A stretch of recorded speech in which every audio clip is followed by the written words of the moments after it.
संबोधित करते हुए कहना चाहते हैं कि जितना भी साथी आए हैं, जितना भी माए बहन जेठी काके आए हैं, सबको मेरे तरफ से जमा जमा जोहार। बाबा साहेब के कथन हले कि शिक्षित बनो, संगठित रहो, संघर्ष करो, न्याय मिलेगा। क्या कहा उन्होंने कि शिक्षित बनो, संगठित रहो, संघर्ष करो, न्याय मिलेगा। लेकिन यहाँ के नेता, विधायक, सांसद ने देखा कि लोग शिक्षित बनेगा, संगठित होगा, संघर्ष करेगा तो हमारे खिलाफ ही आवाज उठाएगा, तो इन्होंने शिक्षित होने ही नहीं दिया। इसलिए हम कहते हैं, जब हम पढ़ाई का दौर शुरू हुआ था उस समय हम एक कविता लिखे थे कि पापा ने पत्थर तोड़े हैं, हम भी पत्थर तोड़ेंगे। पापा ने पत्थर तोड़े हैं, हम भी पत्थर तोड़ेंगे। पत्थर तोड़कर एक सड़क नुमा पुल बनाएंगे। पत्थर तोड़कर एक सड़क नुमा पुल बनाएंगे। वो पुल जाएगी विद्यालय और पुस्तकालय तक, जहां हम पढ़ेंगे और लड़ेंगे। साथियों, बहुत दुर्भाग्य की बात है, हम 3 मुद्दों पे बात करेंगे: शिक्षा, स्वास्थ्य, रोजगार। क्योंकि शास्त्र भी यही कहता है, बाबा साहेब भी यही कहते हैं, और कुरान भी यही कहता है, महाभारत भी यही कहता है। महाभारत कहती है विद्या ददति विनयम, यानी विद्या विनय देती है, विनय से पात्रता प्राप्त होता है, पात्रता से हमें रोजगार मिलता है, रोजगार से धन की प्राप्ति होती है, धन से धर्म होता है, और धन से हमें सुख की प्राप्ति होती है। यानी कहां से? विद्या से। और ऐसे भी इंग्लिश में कहावत है, education is most powerful weapon. शिक्षा सबसे बड़ा हथियार है लड़ने का। इसलिए नेताओं ने देखा कि अगर ये लोग शिक्षित हो गए तो हमारे खनिजों को खोल के कैसे ले जाएंगे। हम शिक्षित हो जाएंगे तो लोग खोलने नहीं देंगे। आज दादा बहुत अच्छा बात कर है, आक्रोश करेंगे अंदर जा, हमने विरोध कर, लेकिन विरोध क्या जाकर जब तो सीजन के पेपर लीक हो जाता है, विरोध कहे नहीं करें। जब जेपीएससी के पेपर लीक हो जाता है, तक हम विरोध कहे नहीं करें। विरोध कर, यह जलवा ला लिया है, कलेजा तरह दिए ला लियो, लेकिन जो गलत से ना विरोध कर रहे हैं, जखन तो सांसद तो विधायक जखन बहुत काम करो तखन तो विरोध नहीं कर पाए। आज तो आपको जलवा ला लो, तखन तो विरोध करने जा रहे हैं। वो हमारे साथी जो हैं, वो कोई साथी नहीं है, वो हमारे लड़ाकू विमान है। अब उसका विरोध करने चले हैं। आज तक आप कितना हजार का कितना विरोध किए? आपने सेल टैक्स, आपने वोट, टोटल 30 प्रकार का आपने टैक्स दिया। क्यों? क्योंकि आपके बाल बच्चों को अच्छी शिक्षा मिल सके, अपने बाल बच्चों को अच्छी रोजगार मिल सके। लेकिन कभी आपने इसका विरोध किया? आज जम्मू की धरती सबसे पलायन की धरती है। आज यहाँ के बच्चे सबसे ज्यादा बम्बई, दिल्ली, कलकत्ता में मारे जा रहे हैं। लेकिन कभी आपने आवाज उठाया? नहीं उठाया। कोई हमारे साथी आपको बताने आए, जगाने आए, तब उसका विरोध करने चल दिए। हम पैसा देके नहीं बुलाए दादा, हमारी विचारधारा है। हम अगर आपके बाल बच्चों के लिए लड़ रहे हैं तो हमारा समर्थन दीजिए, साथ दीजिए। ये लड़ाई आपकी है, आपके बाल बच्चों की। उस युवा पीढ़ी से पूछिए जो 10 साल से सीजन का पेपर लीक बार बार हो जा रहा है, उसका दर्द पूछिए, क्या दर्द है। आज जेपीएससी एग्जाम 5 सालों में होता है, उस बच्चे से पूछिए, उसका दर्द पूछिए। ये आपके बच्चे हैं, किसी और के बच्चे नहीं है। जेटेट का एग्जाम 8 सालों से नहीं हुआ है, सिविल इंजीनियर का एग्जाम 8 सालों से नहीं हुआ है। उस युवा पीढ़ी का दर्द पूछिए। विरोध करना तो सरकार का विरोध कीजिए, हमारा विरोध करके क्या करिएगा आप? हमारा विरोध करके क्या करिएगा? ना हम नेता है, ना विधायक है, ना मंत्री है, हम आपका बेटा है। आपको केवल जगाने आए, आपको केवल बताने आए हैं। समझिए हमारी बातों को, हमारे दर्द को समझिए। आज झारखंड में 35,000 स्कूल है, 35,000 स्कूल में 98% स्कूलों में हेडमास्टर नहीं है। आपका बाल बच्चा कैसे पढ़ेगा? आपके बच्चों को शिक्षा के लिए 19,000 रुपए खर्च करना चाहिए। ये सरकार का मात्र खर्च करती है 6%, 6,000 रुपये। जहां खर्चा करना चाहिए अपने जीडीपी का 15%, 20%, वहां खर्च करती है मात्र 6%। आपका बाल बच्चा कहां से पढ़ेगा? आपका बाल बच्चा खिचड़ी खाएगा, घर आ जाएगा, पढ़ेगा चाहे नहीं पढ़ेगा, उसका बाप का क्या जाता है, सरकार के बाप का क्या जाता है। लेकिन आपने कभी विरोध किया? नहीं किया आपने। आज आपके स्वास्थ्य व्यवस्था का क्या हाल है? 1 लाख पर एक स्पेशलिस्ट डॉक्टर, 10,000 पर एक डॉक्टर है। आपने कभी जाके विरोध किया कि हमारे स्कूलों में मास्टर क्यों नहीं है, हमारे अस्पतालों में डॉक्टर क्यों नहीं है? कभी विरोध किया? विरोध कभी नहीं किया। आज आपके बाल बच्चे बीमार पड़ते हैं तो जाके सीधे भेलोर में एडमिट होना पड़ता है। आपने कभी विरोध किया? कभी सवाल खड़ा किया? नहीं खड़ा किया। आज आप 5 रुपए का बिस्किट खाते हैं, उसमें सीधे 1.5 रुपए का टैक्स देते हैं, सीधे 1.5 रुपए का टैक्स। एक दिन में अरबों रुपए का आप टैक्स देते हैं सरकार को, इसलिए कि हमारे बाल बच्चों के लिए रोजगार की व्यवस्था करें। आज उस युवा पीढ़ी से पूछिए जहां बेरोजगारी दर 12% से बढ़कर 18% हो गया है। हमारे झारखंड में 35 लाख युवा बेरोजगार भरे पड़े हैं। उनका दर्द को जानने का कोशिश कीजिए। अगर विरोध करना है तो जहां गलत हो रहा है वहां विरोध कीजिए। आज वीडियो सीओ का कभी आपने विरोध किया? नहीं किया। आपने नेता मंत्री को कभी विरोध किया? नहीं किया। दादा, हम आपका तकलीफ बताने आए हैं। ये जनता जो है ना, ये शोषित है, पीड़ित है, वंचित है, इनका हम दर्द बने, इसका हम आवाज बने, हम वो चीज बताने आए हैं। हम नोट देके नहीं बुलाए आपको। विरोध कीजिए जहां गलत हो रहा है, जहां सही हो रहा है वहां विरोध मत कीजिए। और ये हम देने आए थे। बहुत अच्छी बात है कि आप लोगों के अंदर गट्स आया, आप लोग के अंदर हिम्मत आया विरोध करने का, लेकिन सही जगह पे विरोध कीजिए, तब हम मानेंगे कि हमारे विचारधारा सही जगह पे जा रही है। बहुत तकलीफ है दादा, बदलने का प्रयास कीजिए, बाबा साहब अम्बेडकर को अमल करने का प्रयास कीजिए। विनोद बाबू ने कहा था कि पढ़ो और लड़ो। ये लोग पढ़ने ही नहीं देना चाहते ताकि हमारे बाल बच्चे जितना अनपढ़ रहेंगे, कुपढ़ रहेंगे, अशिक्षित रहेंगे, उतना इन लोग को झोंटा ढोना में आसानी होगा, केडर बनाने में आसानी होगा, ताकि हमारी युवा पीढ़ी जब वोट का टाइम आएगा कहेंगे फलना पार्टी जिंदाबाद, ठगना पार्टी जिंदाबाद। अरे भैया काहे जिंदाबाद? जिंदाबाद तुम्हारे बाल बच्चे का कैसे होगा ये सोचो, जिंदाबाद तुम्हारे माँ बाप का कैसे होगा वो सोचो। लेकिन नहीं, दुर्भाग्य की बात है। आज केरल के चले जाइए, तमिलनाडु चले जाइए, वहां के बाल बच्चे जाके गूगल में सीईओ बन रहे हैं, कोई माइक्रोसॉफ्ट का सीईओ बन रहे हैं। और हमारे बाल बच्चे कहाँ जा रहे हैं? बॉम्बे जा रहे हैं, दिल्ली जा रहे हैं, कलकत्ता जा रहे हैं। क्या कर रहे हैं वहां पर? बदुआ मजदूरी कर रहे हैं, ऑटो चला रहे हैं, ड्राइवरी कर रहे हैं। इसमें आपका खून नहीं खोलता? इसमें विरोध करने का मन नहीं करता? सरकार को आपने वोट किस लिए दिया था? इसलिए वोट दिए थे ना कि हमारे बाल बच्चों के लिए अच्छी शिक्षा की व्यवस्था करेगा, रोजगार की व्यवस्था करेगा, स्वास्थ्य की व्यवस्था करेगा, इसलिए ना वोट दिए थे। अब बता दिए, ये जो पूरा पंचायत है, क्या 5 सालों में 2019 में चुनाव हुआ, आपने एक तरफ मोदी की सरकार बना दिया, 2019 में ही चुनाव हुआ, आपने एक तरफ झारखंड मुक्ति मोर्चा का सरकार बना दिया, बनाया कि नहीं? उन्होंने वादा किया था कि हम 5 लाख नौकरी देंगे, मिला क्या? मिला क्या? 25 लाख का ठेकेदारी पड़ता जो है हम यहाँ के स्थानीय को देंगे, मिला क्या?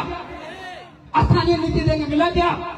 1932 का संविधान लागू करेंगे, मिला क्या? नियोजन नीति लागू करेंगे, मिला क्या? जब नहीं मिला तो हम लोग गुलामी क्यों कर रहे भैया? पूरा ये पंचायत में पूछ के देख लीजिए कि 5 साल के कार्यक्रम में किसी एक बच्चे को सरकारी नौकरी लगा है? लगा? हम आपको से सवाल पूछ रहे हैं, क्या ये पूरा पंचायत में एक डॉक्टर की व्यवस्था हुआ है क्या?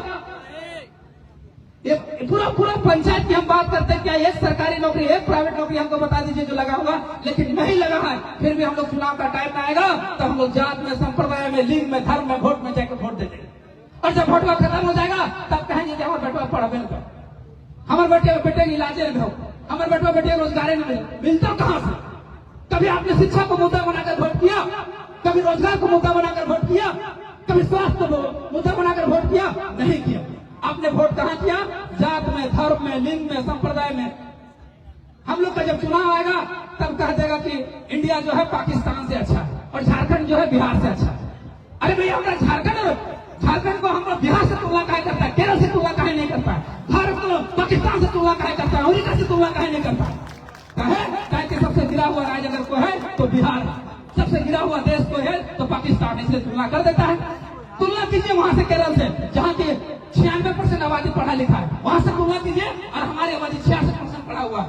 तुलना कीजिए केरल से करना है तो।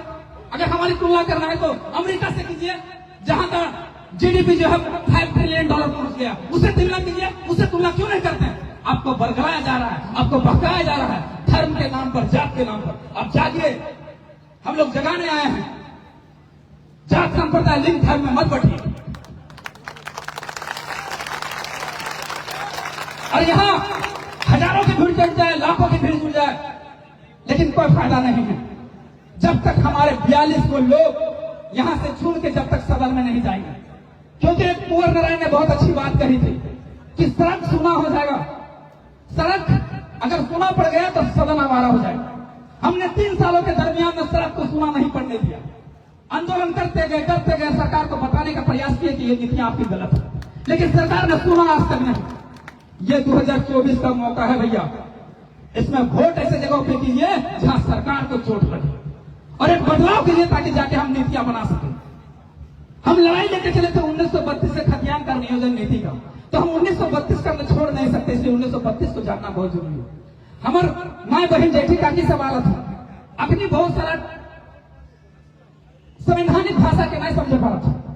हम अपना संवैधानिक भाषा ना ठेठ भाषा समझे 1932 लगो। 1932 एक भौरना लगा, एक दरवाजा लगो, एक बाउंड्री लगो, एक काठी लागो। हमने घर ना क्यों घर इसलिए कि हमने के साग सब्जी हो, पात पलाजे हो से बाहर के गरु छगड़िया के खाए नहीं सकते। है खातिर भरना करें, है खातिर नहीं, बस 1932 वह भरना लगो। जिस दिन 1932 भराएगी तो तोर बाल बच्चा के हक अधिकार, तोर बाल बच्चा के रोजी रोजगार बाहर के आदमी नहीं लगे, तो भरना लगो। बस अपने 1932 के बारे में समझा, बाकी हमने समझ लो सदन में जाएगा। कोई कहता है कि 1932 लागू नहीं हो सकता है। मोतीलाल महतो चैलेंज दावा ठोक के कहता है कि जिसको लगता है कि 1932 लागू नहीं हो सकता है वो आ जाए मेरे सामने डिबेट करने, अगर हरा दिए तो आंदोलन करना छोड़ दे। 1932 लागू होगा और होके रहे। दूसरी बात है, लेकिन हाँ लागू तब होगा जब आप लोग को साथ देना पड़ेगा। 42 से अगर एक भी कम आंकड़ा हुआ तो शायद हम लागू नहीं कर सकते, इसलिए 42 में 42 देना पड़ेगा। और यहाँ से साथियों से इतना ही अपील करना है, आप लोग को कुछ नहीं करना है, अपने अपने पंचायत में जाइए, अपने अपने गांव में जाइए और टाइगर जयराम महतो के नेतृत्व में जमुआ विधानसभा से जिस भी लोग आदमी को उतार दे हम लोग उसको आंख बंद के वोट देने का काम कीजिए। देखिए बदलाव फिर कैसे नहीं होता। 1932 लागू नहीं होने के कारण आज क्या हो रहा है, ये गिरिडीह जिला का धरती है। अभी 6 महीना पहले पीजीटी टीचर की वैकेंसी जिसका सैलरी 75,000 होता है, उसमें 12 गो टीचर का वैकेंसी था, उसमें 8 गो बाहर के लोगों का हो गया। लेकिन 1932 लागू होगा तो ये चीजें नहीं हो पाएगा, ये चीजें रुक जाएगा। आज यही गिरिडीह जिला में इंग्लिश में 52 गो टीचर का वैकेंसी था, 48 गो बाहर के लोगों का हो गया, यूपी बंगाल के लोगों का हो गया। इसमें खून नहीं खोलता है आपका, इसमें विरोध करने का मन नहीं करता आपका, सोचने वाला विषय है। आज पब्लिक प्रोसिक्यूटर की नियुक्ति हुआ, 113 पोस्ट में 72 गो पोस्ट बाहर के लोग ले चले गए। पब्लिक प्रोसिक्यूटर मतलब बुझाता है आप लोगों को, नहीं समझ आता होगा। पब्लिक प्रोसिक्यूटर मतलब सरकारी वकील, जो सरकार का वकील आपका कोर्ट में रहता है, वो 72 पोस्ट में बाहर के लोग बैठ गए। लेबर असिस्टेंट की नियुक्ति हुआ, उसमें सारे 75% बाहर के लोग घुस गए। जूनियर इंजीनियर का 618 पोस्ट का वैकेंसी हुआ, उसमें 70 से 75% बाहर के लोग घुस गए। कृषि पदाधिकारी का नियुक्ति हुआ, उसमें भी 70-75 बाहर के लोग घुस गए। तो क्या हम लोग झारखंड को किस लिए लिए थे? तंबूरा बजाने के लिए? हमारे हाथों में सोना का कटोरा है, फिर भी भीख मांग रहे हैं। अरे बिहार को छोड़ दीजिए, बिहार के पास नहीं है, वो कोटरों में भीख मांग रहा है, कोई आपत्ति नहीं। लेकिन हमारे पास है 40% खनिज होते हुए भी 42% गरीबी, हाय रे दुख, हाय रे दर्द। लेकिन इसमें आपको खून नहीं खोलता। दादा ने कहा कि भ्रष्टाचार बहुत है। हाँ भैया है, झारखंड में पूरा भारत का सबसे भ्रष्ट राज्य है, जहाँ 74% घुसखोरी है, जिसमें अकेले जिसको भ्रष्टाचार रोकने का जिम्मा दिया गया था पुलिस विभाग को, उसमें अकेले 33% घुसखोरी है।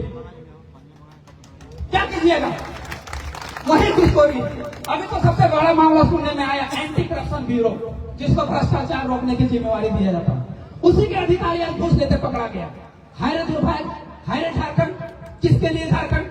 आज शिक्षा की बात करें तो झारखंड कहाँ चला गया? पूरा खराब शिक्षा व्यवस्था में दूसरा नंबर पर झारखंड आता है, बिहार के बाद इसका नंबर आता है। वहां आपका खून नहीं खोलता, वहां खून खोलाइए। ये दर्द है, ये पीड़ा है। आज पूरा भारत का अगर सबसे सस्ता मजदूर अगर कहीं सप्लाई होता है तो झारखंड से होता है, उसके बाद बिहार, उसके बाद बंगाल से होता है। इसमें आपका खून नहीं खोलता? जिस राज्य में 40% खनिज हो, 28,000 कंपनियां हो, उस राज्य का बच्चा दर दर की ठोकर खा रहा। यह हेमंत सोरेन सरकार ने जब कहा कि हम 5,000 7,000 बेरोजगारी भत्ता देती है क्या, लेकिन उसने रजिस्ट्रेशन करवाया। उसमें क्या हुआ कि ग्रेजुएशन और पीजी और पीएचडी के छात्रों ने रजिस्ट्रेशन किया, लगभग 10 लाख छात्रों ने रजिस्ट्रेशन कराया। यानी हमारे लड़के 10 लाख युवा पीढ़ी बेरोजगार है। समझने वाला विषय है। यहाँ आपका खून नहीं खोलता। अगर सही में खून खोलता है तो ये गांठ मान लीजिए कि 2024 में सीधे जयराम महतो के नेतृत्व में सरकार बनानी है।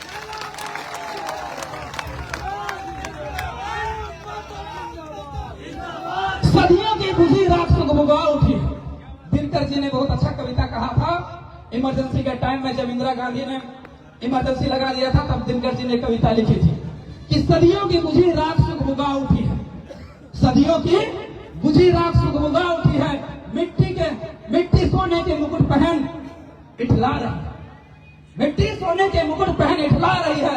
सत्ता पे बैठे सत्ताधीशों, रथ का घर घर नाद सुनो। सत्ता पे बैठे सत्ताधीशों, रथ का घर घर नाद सुनो कि 2024 में जनता आ रही है। सिंहासन खाली करो, सिंहासन खाली करो। सिंहासन खाली कीजिए और इसको बता दीजिए कि अब झारखंड की जो युवा पीढ़ी है वो जाग चुकी है। अब आदिवासियों मूलवासियों के नाम पर भड़कलाया नहीं जाएगा। ये सरकार जब जब ईडी के दरमियान फंसती है तो क्या कहती है कि हम आदिवासी का बेटा है, मूलवासी का बेटा, इसलिए हमें फंसा दिया जाता है। अरे भैया, आदिवासी मूलवासी का बेटा है तो आपने किस आदिवासी का भला कर दिया बताइए तो? बाप सांसद, बेटा मुख्यमंत्री, भाभी विधायक और अपनी पत्नी विधायक, भाई विधायक, आपने किस आदिवासी का भला किया? क्या जो आदिवासी बसंत सोरेन में जो गुण था, जो कल्पना सोरेन में गुण था, वो किसी सोरेन परिवार में गुण नहीं था क्या? क्या वहां का विधायक को नहीं बन सकती थी? क्या बन सकती थी? लेकिन आपने किसी आदिवासी का भला नहीं किया, केवल अपने परिवार का भला किया। और दुर्भाग्य हम लोग का है कि राजा का बेटा ही राजा बनेगा, चाहे अनपढ़ हो, कुपढ़ हो और शिक्षित हो, उससे कोई मतलब नहीं। लेकिन एक गरीब गुरुबा का बेटा कितना ही शिक्षित और सर्वगुण संपन्न हो, लेकिन उसको हम लोग राजा नहीं बनाएंगे। ये हमारी मानसिकता है। और हमारी मानसिकता नहीं है तो देखिए यही हो रहा है। आज राजेंद्र सिंह बैरवा का विधायक मरे, उसका बेटा अनूप सिंह विधायक बन गया। आपका हफीजुल अंसारी वहां मरे, उसका बेटा हाजियों से मरे, उसका बेटा हफीजुल अंसारी मंत्री बन गया। क्यों? दूसरा कोई हुसैन अंसारी नहीं बन सकता था? दूसरा कोई सिंह नहीं बन सकता था? बन सकता था। लेकिन हमारी मानसिकता ये है कि राजा का बेटा ही राजा बने। इसमें बदलना पड़ेगा। आपको धर्मवाद, परिवारवाद, वंशवाद, पूंजीवाद से ऊपर उठना पड़ेगा और आपको अम्बेडकरवादी, विनोदवादी बनना पड़ेगा, तब जाके झारखंड में परिवर्तन हो सकता है। कहने को तो बहुत बातें हैं, क्षमा चाहते हैं अगर अंग्रेजी में कुछ बोल दिया होगा तो उसके लिए जनता जनार्दन से क्षमा चाहते हैं। आप हमारे जनता हैं, हमारे मालिक हैं, आप हमारे गार्जियन हैं, इसलिए आपको पैर छूकर हम प्रणाम करते चाहते हैं कि अगर हमारे वाणी से कुछ गलत शब्द निकल गए हो तो उसके लिए क्षमा चाहते हैं। धन्यवाद। जोहार, जय हिंद, जय झारखंड। बिरसा मुंडा का हूल जोहार, विनोद बाबू का हूल जोहार। धन्यवाद। बहुत बहुत धन्यवाद दादा, आपके इस उत्साहपूर्ण योजना